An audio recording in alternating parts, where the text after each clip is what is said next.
Šis ir izdevniecības liels un mazs raidieraksts par tulkotāju darbu. Tajā sarunāsies tulkotāja Ingmāra Balode, māksliniece un tulkotāja Elīna Brasliņa un es Inese Zandere, izdevniecības liels un mazs galvenā redaktore. Raidierakstu līdzfinansē Eiropas Savienības programma Radošā Eiropa. Fragments no Mikolaja Ložiņska un Janeka Kozas komiksa Dāvana diviem lasa tulkotāja Ingmāra Balode. Puikas uz mums skatījās pārmetoši. Itin kā palēnām sāktu saprast, ka vecāki ir tie cilvēki, kuri vienmēr labākajā brīdī pārtrauc izpriecas un liek braukt mājās. Mēs skaisti izremontējām dzīvokli uzgaidot, es mēģināju viņus iekārdināt, taču pa šo brīvdienu nedēļu puikas bija šeit iejutušies. Mums tās bija tikai 7 dienas, bet viņiem taču visa dzīve. Jūsu īstās mājas ir citur, es galu galā paziņoju. Viņa aizvien vēl kliedz un manos argumentos neklausījās. Tā kā toreiz, kad abi ietiepās, ka ne mirkli ilgāk vairs nepaliks māmas vēderā. Mēs sapratām, ka arī šoreiz viņus nepārliecināsim. Taču mēs arī ietiepāmies. Galu galā šo spītību viņi no kāda ir mantojuši. Ceru, ka abi nekad to neuzzinās. Uz mājām mums viņus nācās aizvest ar varu. Tiklīdz saule bija norietējusi un abi aizmiguši, mēs uzmanīgi uzvilkām viņiem ziemas kombinezonus. Viņi izskatījās kā kosmonauti. Ja puikas tobrīd būtu pamodušies, viņi varētu domāt, ka mēs viņus abus grasāmies nevis vest māju, bet nogādāt uz mēnesi, kuru pa logu tik labi varēja redzēt spīdam. Protams, mēs ielikām bērnus auto aizmugurē, iesēdināts bērnu sēdeklīšos. To, cik grūti ir būt vecāku lomā, es sapratu, nopūlēdamies viņus piesprādzēt. Labi, ka Jūlija man palīdzēja, citādi es droši vien ņemtos ar tām siksnām vēl šobaldienu. Es ar šo grāmatu sastapos jau pirms tā bija uzrakstīta. Savā ziņā tas ir mazliet līdzīgi, kā autors sastapās ar saviem dēliem. Man šķiet, viņš šo grāmatu sāk jau plānot, pirms viņi bija piedzimuši. Mikolaja Ložiņska, kas pazīst ļoti sen. Esmu tulkojusi arī viņa iepriekšējās grāmatas, arī bērnu grāmatu Būtnes bēg, taču šo darbu mūsu gadījumā pieteica mazs fragments, kur par Dvīņu piedzimšanu viņš vēl vēstīja prózas tekstā. To, ka grāmata vienā brīdī pārtaps komiksā, noteikti iedvesmoja mākslinieks Janeks Koza, kurš spēja tā forši parādīt, izspēlēt to, kā autors redz savu bērnu piedzimšanu šajā trakajā pasaulē un to, kā viņam pašam izdodas brīžam labāk, brīžiem varbūt mazliet neveiklāk iejusties tēva lomā. Tulkot tekstu, kas ir cieši saistīts ar attēlu, vienmēr ir diezgan pateicīgs darbs un tajā pašā laikā var rasties vēl kāds papildus strīds tulkotāja vai arī lasītāja galvā, jo kā lasītājs jau no pašas agras bērnības vienmēr tāpat iedomājos to bildi lasot grāmatu. Un ja gadījumā kāds bildi būtu iedomājies manā vietā un iedomājies to citādi, es noteikti gribētu ar viņu pastrīdēties, pārzīmēt vai pat pārlikt ilustrācijām. Šajā gadījumā man šķiet, tur viss ļoti labi saspēlē, kā autors ir atradis sarunu ar mākslinieku, kurš viņa grāmatā ir piedalījies. Kā praktiski izskatās tulkošana? Man šķiet, ka mans pašs bērns domā, ka tulkošana varētu būt visgarlaicīgākais darbs pasaulē. Vēl garlaicīgāks, iespējams, ir tikai rakstnieka darbs no bērna skatu punkta. Viņš atnāk mājās un mamma aizvien sēž pie datora, tāpat kā sēdēs no rīta, tāpat kā sēdēs vakar un aizvakar un kaut ko tur klabina. Ja gadījumā grāmata ir ērta un parocīga, tad tulkotāja darbu padara mazliet košāku tas, ka viņš var ielikt tādā statīviņā, grāmatu statīviņā oriģinālu un pa brīdim tajā pamest acis, iegaumēt rindkopas, teikumus un ieklibināt tos latviski savā failā un saglabāt šo brīnišķīgo dokumentu. Man vienmēr ir tāds triks, ka līdz brīdim, kad grāmata ir pabeigta, man to dokumentu manā datorā sauc, piemēram, Dāvana diviem sākums. Jo tad man vēl ir sajūta, ka nekas vēl traks nav noticis, es vēl neesmu tikusi līdz beigām un reizēm tas liek līdz šīm te beigām varbūt ātrāk tikt. Valodas mani vilināja arī jau kopš bērnības. Laikam esmu diezgan ziņkārīgs cilvēks. Man nepatīk tā sajūta, ka man kaut kas ir pavisam apslēpts, nezināms. Man vienmēr ir paticis arī bērnībā jaukties vai klausīties vismaz pieaugušo sarunās. Domāju, ka tas arī varbūt nav labais tonis, bet tajā pašā laikā tas citu valodas, pat ja tā ir tevis pašas valoda, ir kaut kāda vilinoša teritorija. Poļu valoda mani uzrunāja sākumā caur dzeju, ka vispār liela daļa to valodu, ar kurām es saskaros, sākumā tajās kāds ir uzrakstījis brīnišķīgus dzejoļus, un man vienkārši gribas padarīt tos lasāmus latviski, ieskandināt tos latviski. Poļu valodas zinātājs no poļu valodas tulkotāja atšķiras apmēram ar to pašu, ar ko latviešu valodas zinātājs no latviešu rakstnieka. Poļu valodas zinātāji visi netulko, un arī tie Latvijā dzīvojušie poļu valodas zinātāji, viņi visi nav poļu literatūras tulkotāji. Es teiktu, ka vispirms ir mīlestība pret literatūru un pret tekstu, un šī te vēlēšanās atnest to savējiem. Poļu valoda ir brīnišķīga valoda, ļoti čemuraina, ļoti sazarota, ar senu vēsturi. Protams, arī mūsu valoda ir ar senu vēsturi, līdz ar to ir ārkārtīgi interesanti skatīties, kur šīs valodas kādreiz ir saskārušās, it kā sastušās pierēm, aizgājušas katru savu ceļu. Poļu valoda ir rietumslāvu valoda.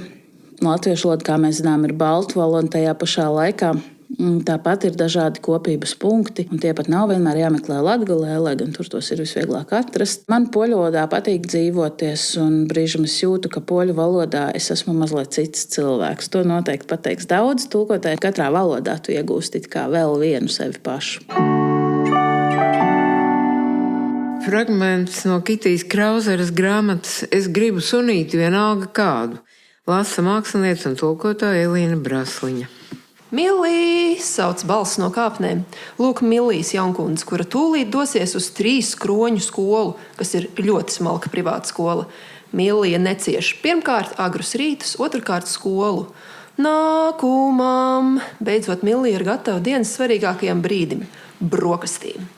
Un katru rītu tā pati vecā dziesma, diena no dienas. Mammu, vaicā Millija. Atbild mamma, deguna avīzē iebāzusi. Vai man kaut kad būs suns? Liels suns, viņš būs stiprs kā paps un mani aizstāvēs. Viņu sauks Alberts, tāpat kā papu. Nē. Garspalvains suns, kurš būs līdzīgs tev, tikpat mīļš un labs kā tu, mēs viņu sauksim par Dioru. Tu nu gan esi jocīga, nosmēja mamma. Ļoti smieklīgs suns, viņa vārds būs Šiks, viņš būs gandrīz tikpat jokains kā es, skaidro Millija. Ai, to nu gan nē, atbild mamma, malkojot kafiju. Pavisam dīvains suns, kur neviens nesapratīs, tikai es. Tikpat ērmīgs suns kā Lizetē vai Žoržetē, saka Millija un saviebjas. Arī mamma saviebjas un saka nē un nē. Nu tad pavisam mazmazītiņš sunīts tik mīlīgs, ka tu nevarēsi pateikt nē. Nē, atbild mamma, aizvarot avīzi. Man liekas, Elīna, ka tu ļoti labi spēji saprast tos māksliniekus, jo tu pati esi tāda mākslinieca, kas izdomā savus stāstus grāmatām. Jā, jo es pirmām kārtām tomēr esmu māksliniece ar to tulkošanu. Man ir tā, ka tā bija mana sapņu profesija vienu brīdi, kad es biju maziņa. Es aizgāju studēt ar domu, ka es tulkošu grāmatas, bet kaut kā tomēr tā māksla aizvilka sevi atpakaļ pie sevis. Bet tas ir interesanti, ka tie sapņi, ko noliek malā, tie tomēr atgriežas vienā brīdī, un tad man ir iespēja arī šeit patulkot. Jā, šai grāmatai ir tas, ka ja ir jautājums par to, cik svarīgi, ka bildes saskan ar tekstu, šeit nav iespējama lielāka saskaņa, jo, protams, Kitija pati ir uzzīmējusi, un šīs ir vislabākās un no visām iespējamajām ilustrācijām šai grāmatai, bet tai pašā laikā doma par to, kā ilustrācijas sadara ar tekstu, tur ir arī zināmi bērzes momenti, kas ir ļoti, ļoti svarīgi, jo es ar šo grāmatu kopā ar meitu lasījusi, un viena no mūsu mīļākajām rotaļām ir meklēt, no kura suņa mums visvairāk bail. Un attiecīgi šajā grāmatā, kur līdztekus visiem mīlīgiem sunīšiem ir ļoti daudz arī tādu bailīgu paskatu sunīšu, un tas, man liekas, labi paver, apvārsni tam, kā var izstīties bērnu grāmata. Tur nav visam jābūt mīlīgi un pūkaini.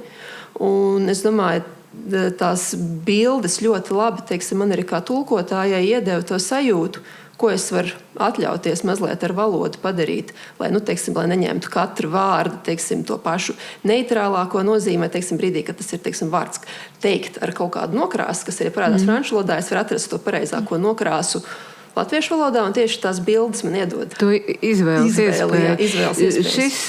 Šis ir tāds knifiņš, kas ir vispār visiem tulkotājiem, it īpaši no angļu valodas, bet man ir aizdoms, ka arī no tām pārējām lielajām valodām būtisks. Vienalga, cik ļoti mēs gribētu sekot tam avotu valodas paraugam, atveidojot to tekstu latviešu valodā, viņš izklausās un izskatās slikti, ja mēs darām tieši tāpat, kā ir darīts avotu valodā. Un ar to teica ir vislielākā cīņa visiem mūsu tulkotājiem. Un ne visiem palīdz Kitijs Krauzeres zīmējumi. Pašam ir jāizdomā, ar kādu vārdu, kādā noskaņā tad varētu šo aizstāt. Ja? Bet es gribu tev pajautāt vēl par to franču valodu tavā dzīvē. Kā tad tu tiki līdz tai franču valodai un kā vispār, varbūt arī tavā mākslinieces profesijā tā franču valoda kaut kā ir iesaistīta?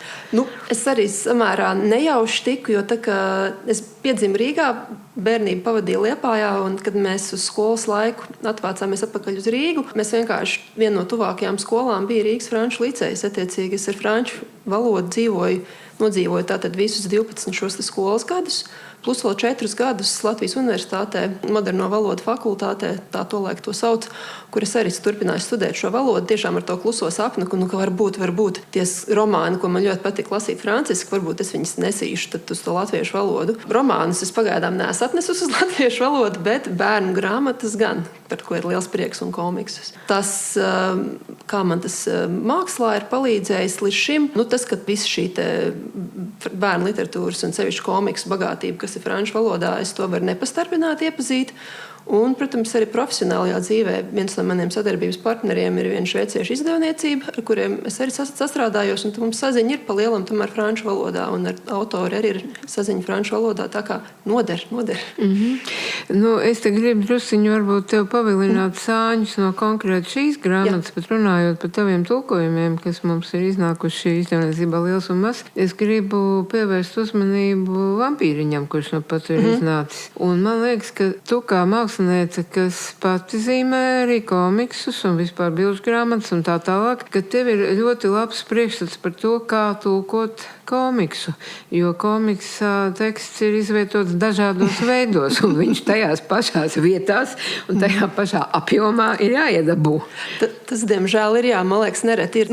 Komiksā tas ļoti izpaužās, ka ir burbulīts, ir šitik liels. Nedaudz mēs varam palūgt dizaineram viņu pastiept, bet baigi nevaram. Attiecīgi mums ir tā lakoniskā izteiksme ir jāsaglabā, jāmeklē ir tas, teiksim, burbulī ietilpstošais vārda apjoms, un tad es arī nosaku dažreiz izvēles. Vampīriņa gadījumā noteikti bija kaut kas, kur šis teksts noteikti iespējams franču valodā bija varbūt kaut kā modulēts nedaudz citādāk ar visādiem mazliet bišķīt un mēģināsim, un tad es burbuļu vārdā viņu iespiedu mazliet vienkāršotāk, bet atkal iespēja to ir piekompensēt kaut kur citur, ja es jūtu, ka kaut kāds ir pazudis šī te brīdī. Jā, tā ir riktīga smalka mehānika. Man liekas, komiks ir tas, kas ļoti labi parāda, cik svarīgi ir, bilžu grāmata, protams, arī ļoti svarīgi, ka, teiksim, attēls teksts iet roku rokā, bet, komiksam tas ir vēl vairāk, teiksim, tā simbioze ir vēl lielāka, tā kā ciešāks augus, tā kā mēs runājam šeit par tulkošanu, un atgriežoties pie tā, ilustrators ir jau pirmais tekstu tulkotājs nelasošiem lasītājiem, teiksim tā.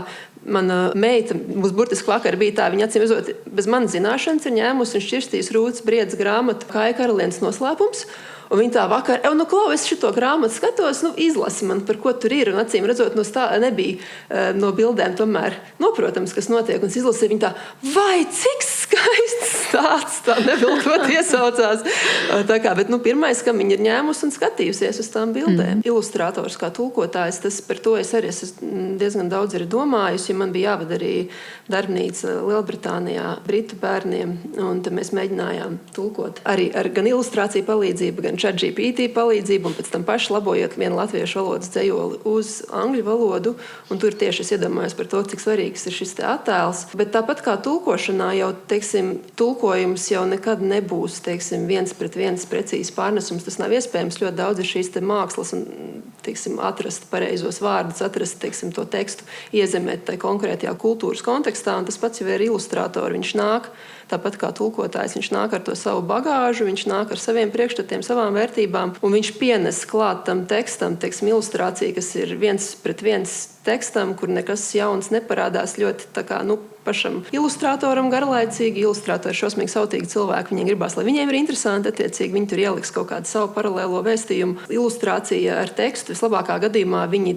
dejo viens ar otru, varbūt nedaudz grūstoties, dažbrīd kāpjot uz kājām, jo, protams, ilustrators ir arī lepns radījums, viņš grib būt galvenais, un viņš zina, ka, teiksim, šajā pašā bilžu grāmatā kaut vai teksts ir pāris rindiņas, bildi ir pa visu atvērumu, bet, tur arī ir tas, teiksim, ja ir runa par tulkotāju un tekstu, tad pats ar ilustratoru, teiksim, autoru, viņi arī grūstās, bet tas ir labi, man liekas, arī tie bērzes momenti ir svarīgi. Es ar kā ilustrators atļausies dažreiz, teiksim, negluži pretējo uzzīmēt, kas ir rakstīts tekstā, bet kaut ko, kas man liekas, kas tai grāmatai piešķirs, teiksim, kas ir patiesas nevis tam konkrētiem teikumam, bet patiesas grāmatas garam. Grāmatai kopumā. Jā. Tieši tā dinamika.